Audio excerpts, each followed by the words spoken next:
Hey guys, it's Q here, TCD Automotive, and back with the Scion.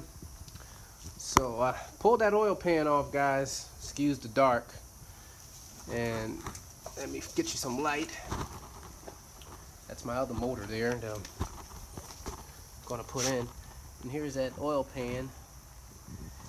And I was a little concerned because once I got it off, I realized there was some scarring right here on this back side.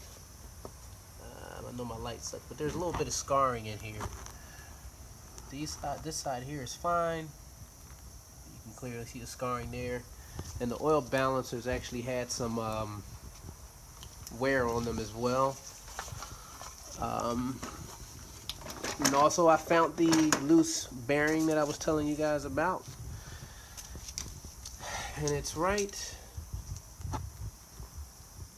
here. It's going to be number 2 rod.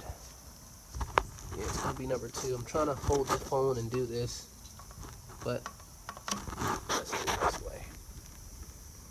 So here it is. That's the loose one. So we're going to pull it off and see what's in here.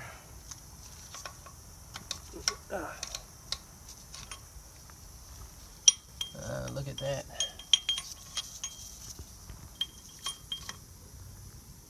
How the bearing's still on there, which is a good thing. So I'm guessing that cap may be salvageable.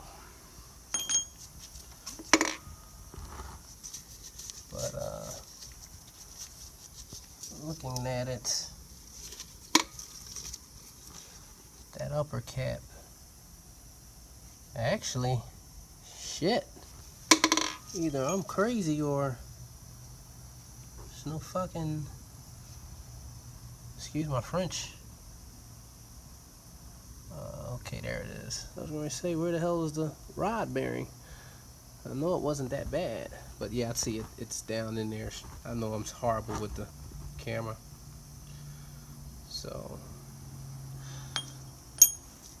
I'm going to go ahead and take this oil pan, put it in the other motor, and go with it. And I think I'm still going to go ahead and rebuild this motor though. Alright, I'll talk with you guys. Talk to you later.